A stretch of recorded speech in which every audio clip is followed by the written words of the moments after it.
And my dad was pretty intentional in that cross-pollination process. So I started out as the A&R guy for Amy Grant. Everybody in music travels, and even political people travel in tour buses now. So that's how we signed Michael W. Smith. Then later on, Rich Mullins, and on and on. That started a friendship with Elvis and my dad. Amy Grant clearly is the Dolly Parton of Christian music.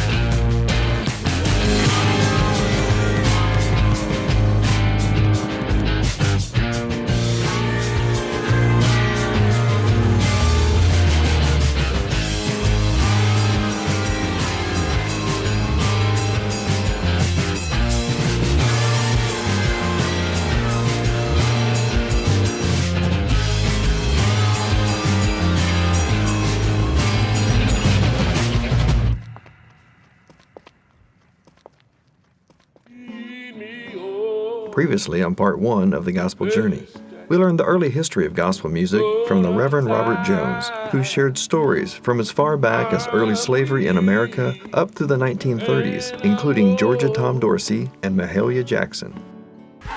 We looked at the amazing influence of church choirs over the centuries through today. Then Billy Blackwood defined gospel quartet music and shared the beginning history of the Blackwood Brothers Quartet. The Gospel Journey, Part 2. So they really made a big splash in the early 50s there in Memphis, and they started traveling by private plane. They bought a plane, R.W. Blackwood and Bill Lyles, the bass singer, got their licenses to fly. And so they were flying to make it possible to travel further distances and to sing to, audiences further away from Memphis than a car ride or a bus ride would afford. There was a huge show back in the early 50s. It was the American Idol, or The Voice of its day, hosted by a gentleman named Arthur Godfrey, who in the early 50s was the Ryan Seacrest, or whoever, had a radio program and TV program on CBS called Arthur Godfrey's Talent Scouts. And these scouts would scout talent around the country and bring them in to audition for winning talent scouts. And so someone found the Blackwood Brothers, brought them in, they sang, and they won Arthur Godfrey's Talent Scouts in June of 1954. And in those days, there were three networks, ABC, CBS, and NBC, so there weren't 100 channels, there were 3, and Mr. Godfrey's program was the most popular show on TV. So on June 14th of 54, the night that they won, the majority of America was tuned in to see that. So they'd been singing 20 years at that point. But in one concert, they sang to millions of people who heard gospel quartet music for the first time. It was 2 weeks later when they were singing in Clanton, Alabama, 2 weeks later, when the plane crash happened and killed 2 of the members of the group. R.W. and Bill were making a practice run in Clanton, Alabama, and because they had just won Godfrey 2 weeks before, they were actually holding the concert in the airplane hangar because there was not a venue in the little town big enough for the anticipated crowd. There were 2,000 people already there. I mean, the buzz of the Blackwood Brothers are here. They just won Godfrey. This was a huge deal. They were like rock stars. So they really went literally from the mountaintop to the valley in 2 weeks' time. They were all in their mid-30s, young men with young families, had the world by the tail, had just won a national. That took the lives of R.W. Blackwood and Bill Lyles, who sang with the group. In their place, R.W.'s younger brother Cecil began to sing baritone, and my dad hired a guy from a group called the Sunshine Boys, who were a big group at the time. They were doing some Western movies, and they had a bass singer who was quite a guy. His name was J.D. Sumner. He joined the Blackwood Brothers the year after I was born to replace Bill Lyles as the bass singer for the Blackwood Brothers, and sang with my dad in the group for 11 years. He was 6 feet 6 inches tall and became really like my second dad. I went on to play drums with J.D. and the Stamps Quartet that he led for many years. And then we were also together with the Elvis show when the Stamps backed him up, and I was part of a group that opened Elvis' shows. Back then, people drove limousines and they would sell their record albums out of the trunk. And my dad said they would ride through a town and announce on the public address system that's attached to the roof of the car, hey, we're going to be in concert tonight at the high school or whatever.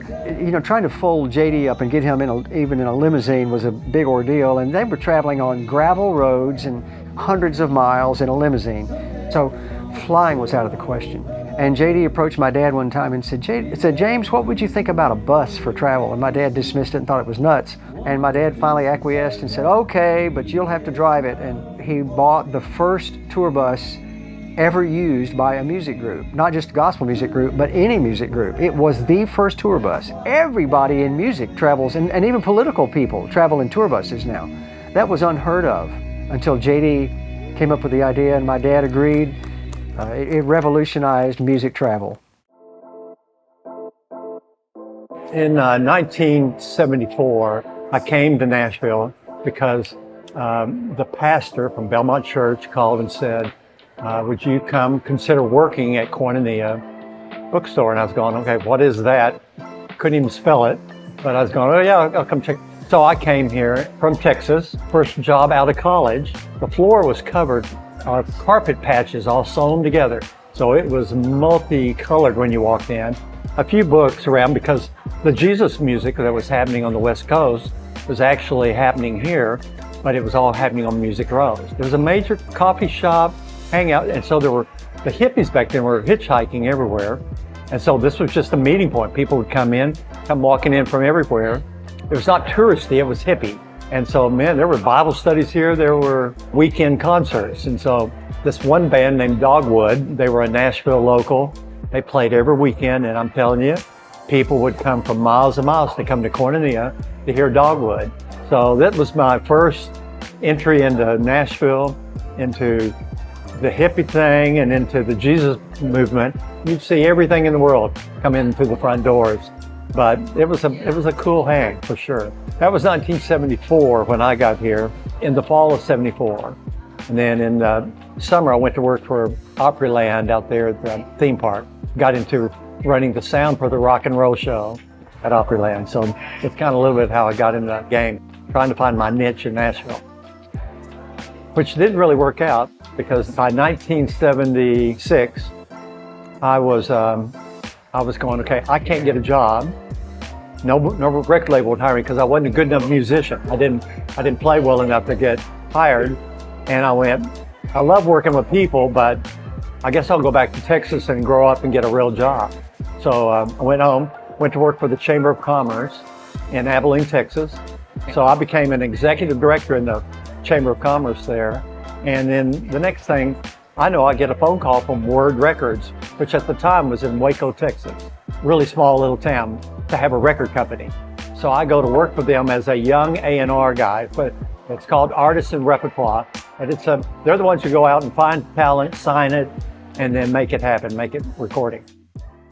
One young man who used to patronize their concerts lived in housing projects. He and his mom and dad had moved to Memphis in the late 40s, about 6 blocks from the Ellis Auditorium. Their son would walk the 6 blocks up to the Ellis and try to catch as many of the concerts as he could afford to get into.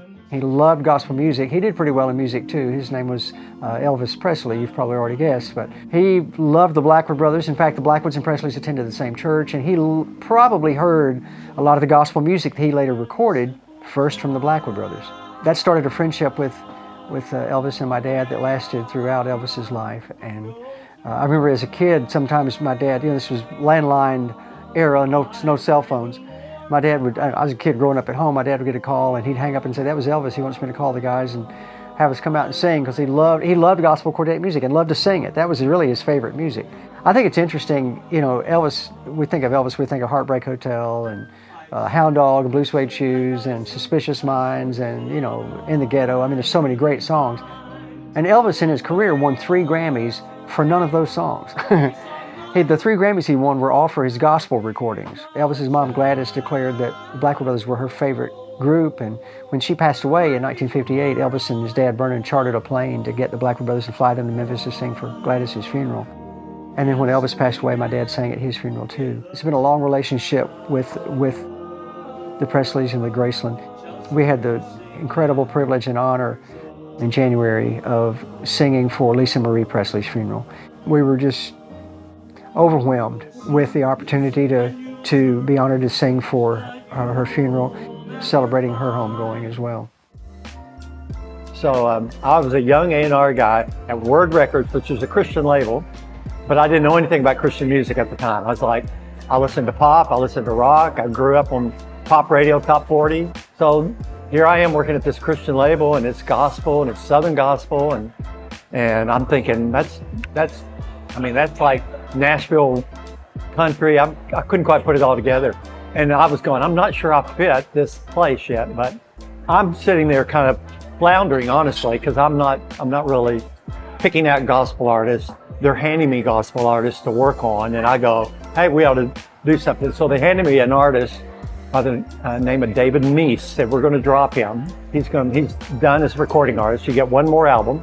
You're the lowly man on the totem pole, so you get to make his record. So I went to him and said, okay, everything they've done on you hadn't worked. Let me make a record on you. And he went, what does that mean? I said, I want to make it like a pop record. Andy Gibb, the Bee Gees are big. Let's make a record that sounds like that. And he goes, okay, well, whatever. So we go make a record. And that record, we made this kind of pop-looking album on this gospel artist. And that got pop airplay. For the first time ever, for Word Records, that got pop airplay, which flipped everybody out. They're going, how did you do that? I'm going, you just make good pop music. That literally was probably the beginning. My stock value went in 1 week from probably -2 to about 10. Of course, he's still playing today. Gospel quartet music was influenced by black gospel, and writers like Thomas A. Dorsey and Dorothy Love Coates was a gospel singer who was well known in the day, and the Gospel Harmonettes, I think, were the name of the group.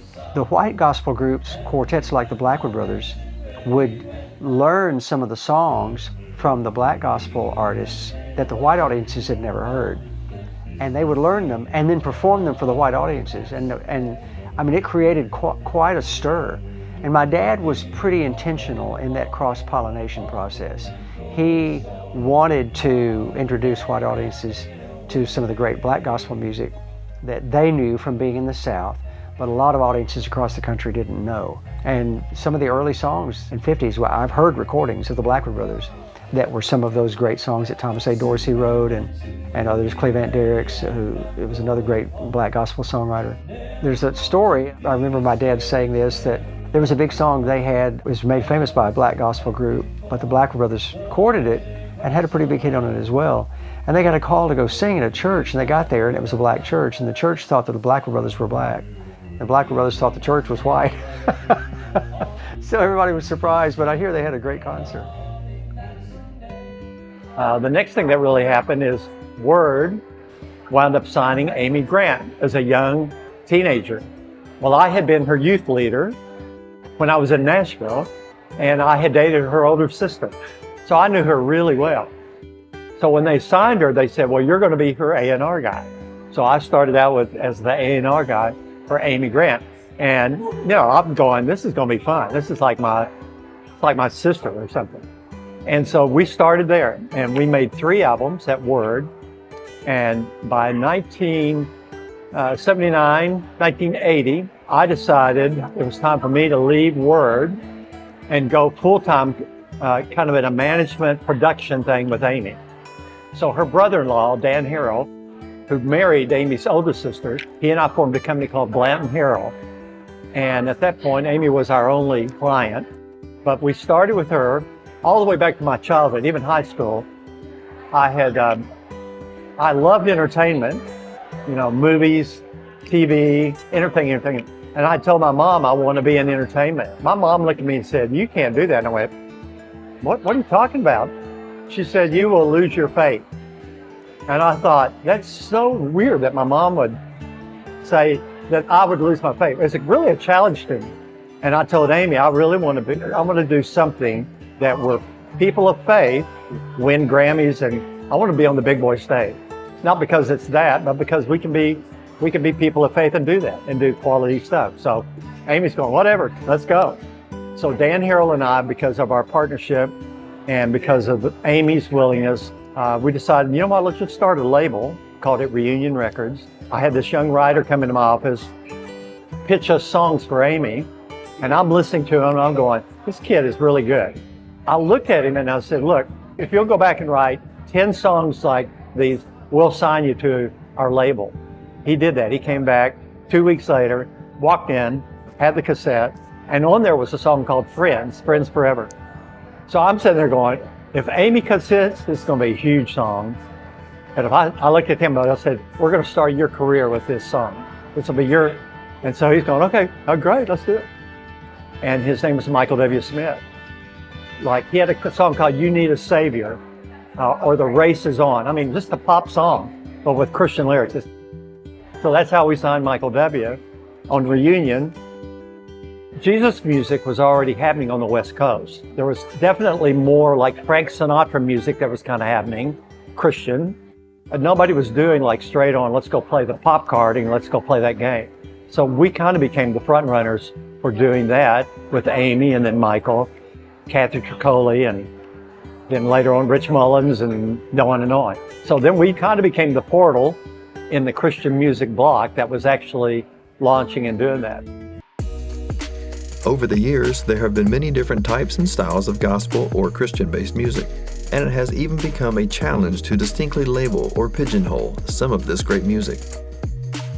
Founded in 1964, the Gospel Music Association, known as the GMA, began to serve a richly diverse community of creative professionals within the Christian and gospel music industry.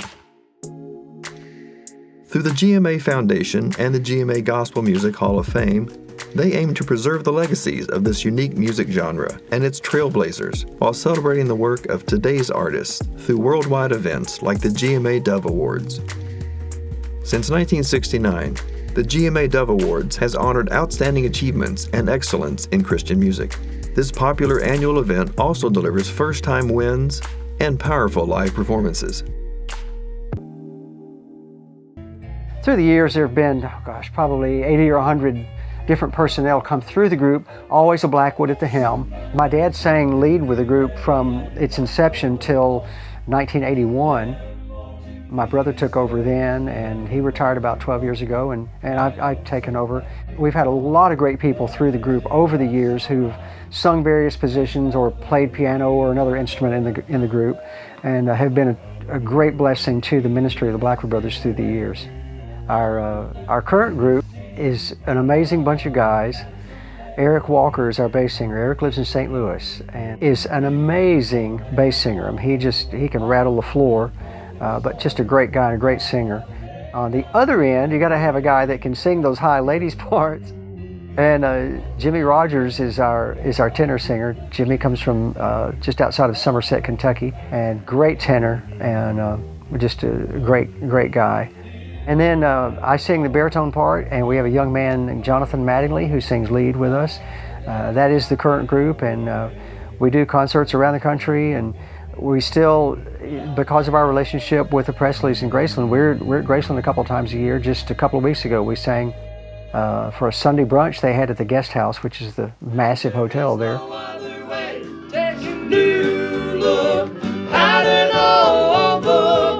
And see what God Almighty has to say.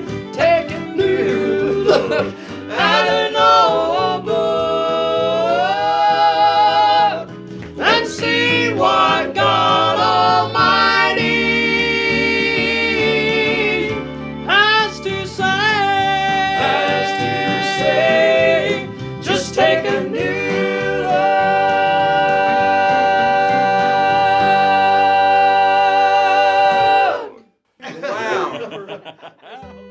The funny thing is, I was asked because I did independent A&R, and there's a rock band in Memphis called DeGarmo and Key.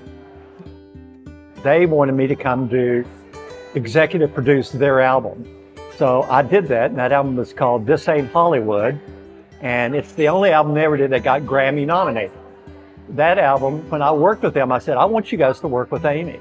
I'm going to put a rock band with a little folk guitar singer, Amy Grant, and everybody thought we were nuts. Well, we did a live album. We put that album out, and then we were going to do some show dates.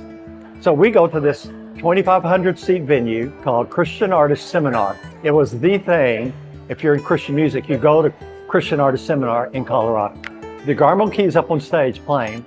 I'm standing at the back with Dan Harrell, and we're standing there, and she plays the first song, and there's no applause.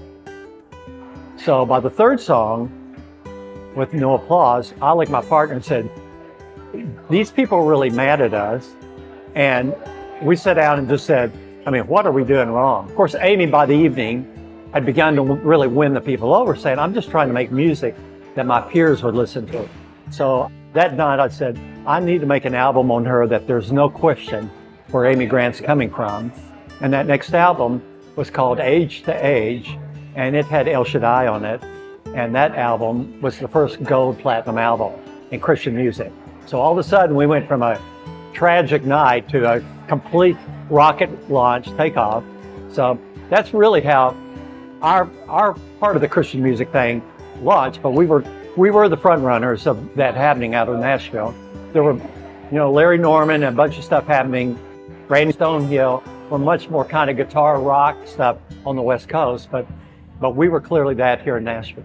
I think it was partly because of just the timing of me and Dan Harrell forming this thing, and Amy Grant. Amy Grant clearly is the Dolly Parton of Christian music. She is so wonderfully loved in this industry.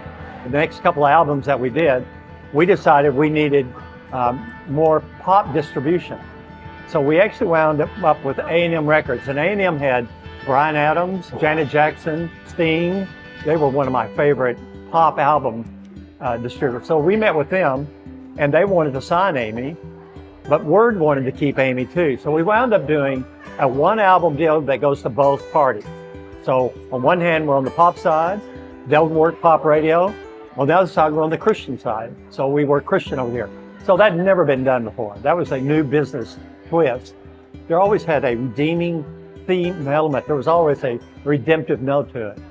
Being true to our faith and still making music that was played on the pop category. So that was kind of where, that was our goal, and we were doing it. When we all get to heaven, what a day of rejoicing that will be. When we all see Jesus, we'll sing.